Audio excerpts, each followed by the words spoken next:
السلام علیکم ورحمۃ اللہ وبرکاتہ۔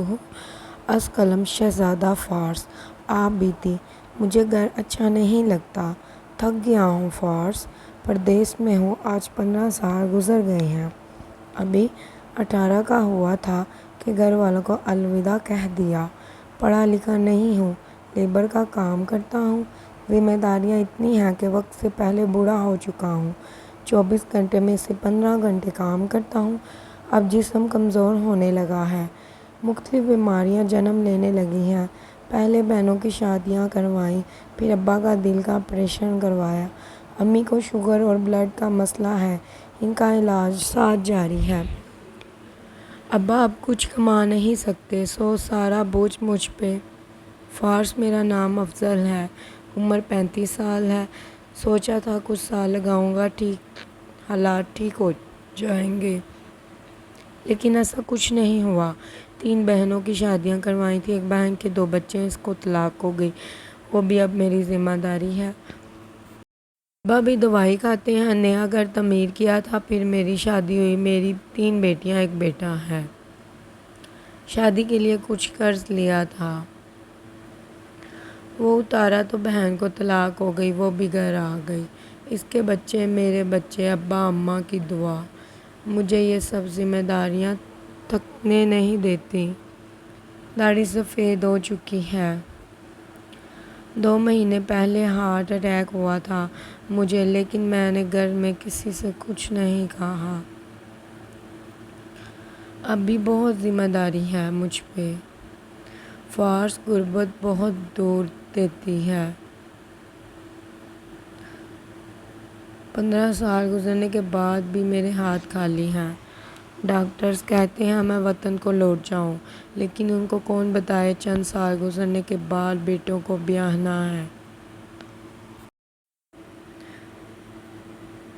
مجھے کیسے چلا جاؤں واپس؟ رات بستر پہ سوتا نہیں ہوں، مر جاتا ہوں، اتنی تھکن ہوتی ہے۔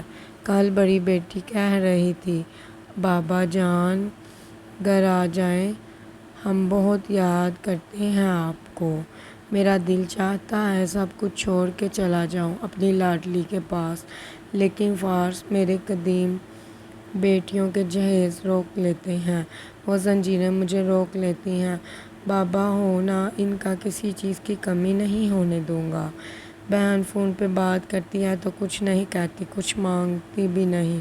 شاید وہ میرا درد محسوس کرتی ہے، اس نے کبھی کوئی فرمائش نہیں کی، لیکن پھر بھی اس کو الگ سے خرچہ بھیج دیتا ہوں۔ ابا جان کچھ دن پہلے کہہ رہے تھے، پتر ڈاکٹر کہتے ہیں ایک بار پھر سارے ٹیسٹ کروانے ہیں۔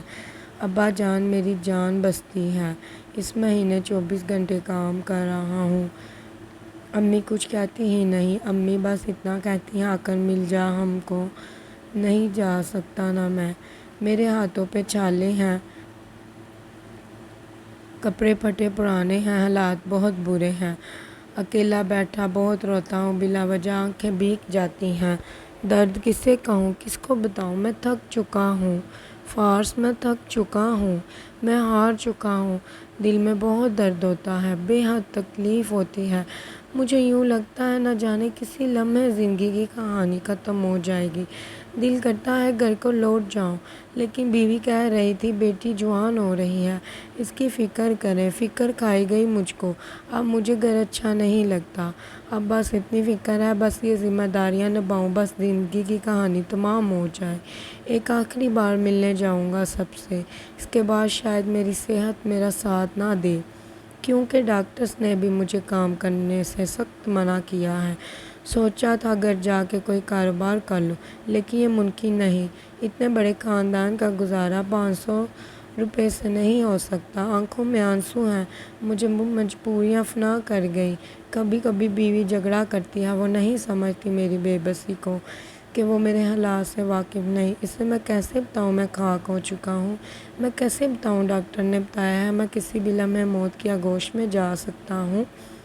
وہ بلا وجہ جھگڑا کرتی ہے، ہاں میں اس کو سمجھتا ہوں، لیکن وہ نہیں سمجھتی۔ 20 گھنٹے کام کر کے ابھی لوٹا ہوں، ابھی چارپائی پہ بیٹھا نہیں تھا، بیوی کا فون آیا، کہہ رہی تھی بھائی کی شادی ہے، 1 لاکھ روپیہ بھیجو۔ اور بتا رہی تھی ساس سسر سے بہت تنگ ہے، وہ لڑتی ہے جھگڑتی ہے، بس بیٹیوں کی پرواہ نہ ہوتی تو شاید کب کا میں مر چکا ہوتا۔ فارس، یہ کوئی کہانی نہیں ہے، میری زندگی کی سچائی ہے۔ عمر کٹ رہی ہے ذمہ داریاں نبھانے میں، نہ جانے کب ہم کس تابوت کی زینت ہو جائیں۔ فارس صاحب، میں اینا ادریس نہیں لکھ رہا ہوں۔ اگر پردیس میں ہار جاتا ہوں حالات سے لڑتے ہوئے، پلیز میری بیٹیوں کے سر پہ ہاتھ رکھ دینا۔ بہت اداس ہوں آج، نہ جانے کیوں امی بہت یاد آ رہی ہیں، دل کر رہا ہے امی کے سینے سے لگ کے روتا رہوں۔ بیٹی جب کعبہ کہتی ہے تو آنسو پلکوں پہ رشک کرتے ہیں، دل ڈوب رہا ہے۔ میرے جیسے کتنے پردیس میں بے بسی کی زندگی گزار رہے ہیں۔ بس اتنا کہوں گا، نہ ستایا کرو پردیس میں رہنے والوں کو، خدا جانتا ہے وہ کتنے درد لیے جی رہے ہوتے ہیں۔ کبھی بیوی کا جھگڑا، کبھی ماں کا لڑنا، کبھی بھائی کی گالیاں، کبھی لاکھوں کی فرمائش، کچھ کہنے کو نہیں۔ فارس سر، یاد رکھنا ہم کو، میں جانتا ہوں آپ میرا یہ میسیج نہیں پڑھیں گے، اگر وقت ملا تو میری زندگی کو ضرور لکھنا، دعا کرنا میرے لیے، اجازت چاہتا ہوں۔ فارس آپ کے لیے دعا کرتا ہے، اللہ آپ کی مشکلات آسان کرے۔ ہر پردیس شاید کسی ایسے دور سے گزر رہا ہے، مانا مرد بہت برا ہے، لیکن اتنا بھی برا نہیں کہ آپ یہ روح بھول جائیں۔ اللہ سب کی مدد فرمائے، آمین۔ اگر آپ کو ہماری یہ کہانی پسند آئی ہے تو ہمارے چینل کو سبسکرائب کریں، لائک کریں، شیئر کریں۔